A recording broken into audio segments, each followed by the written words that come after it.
Hello, কে? গুরুদেব, কেমন আছো?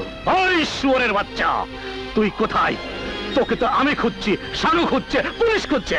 খুঁজতে থাক, তোকে খোঁজা যেদিন শেষ হইব সেদিন হইব আমার খোঁজার পালা। তোর সাহস তো কম নয়, গুরুদেব হয়েছিস গুরুদেব। তোর মতো ঘন্টায় ঘন্টায় এক একটা গুরুদেব জন্ম দেই।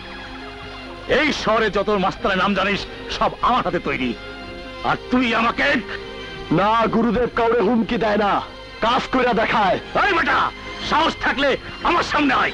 অপেক্ষা কর, সময় হইলেই আসবো।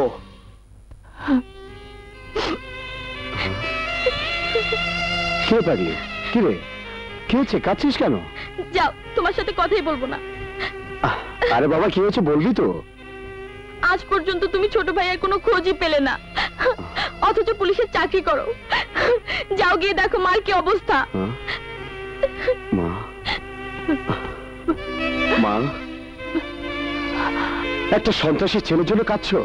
জানো তোমার আদরের ছেলেকে? এই শহরে বড় সন্ত্রাসী। তোমার ওই কোনদর ছেলের জন্য শেষ পর্যন্ত আমার চাকরিটা হারাতে হবে। সন্তানের চেলা তুই কি বুঝবি? মায়ের কাছে ছেলে সন্ত্রাসী হোক আর যাই হোক, সে তো মায়ের বুকের ধন।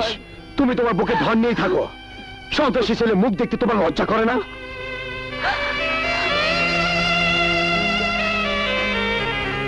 তুমি তুমি না মা, এটা কি কোনো মায়ের গর্ব? তার ছেলে সন্ত্রাসী হোক, পথভ্রষ্ট হোক। অত শত না বলে আমাকে এক ফোঁটা বিষ এনে দে, আমি খেয়ে মরে যাই। ভাইয়ের সাথে কথা বলো না তোমা। কে তোকে কথা বলতে বলেছে?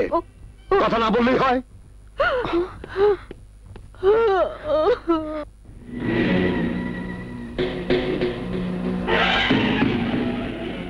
বিগ বস, বস, এই লোকটা আপনার লগে কথা কইতে চাই। জানি ও তো একজন বিজনেস ম্যাগনেট, কিন্তু এই আমলার বাড়ি কিনে নেবার পরও দখল পাচ্ছে না। জি বস। আমলা তো প্রশাসন ওর হাতে আছে বলে তোকে দখল দিচ্ছে না। টাকা এনেছিস? জি বস। কত? 5 লাখ। বস, বাকি 5 লাখ টাকা বাড়ি দখলের পরে দেব, আমার কাছে কইছে। গুরুদেবকে ডাক।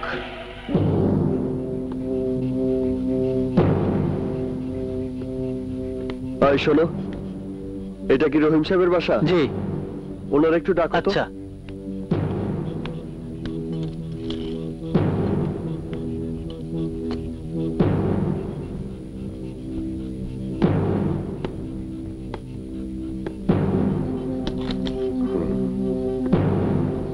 আপনি কে? আপনি চিনতে পারলাম না তো। আমি কে তা আপনার জানতে হইব না। এই বাড়িটা দখল দিতেছেন না কেন? জানো আমি কে? আহা, এইসব জানার কোনো দরকার নাই। বাড়ি দখল দিবেন কিনা কোন? কি?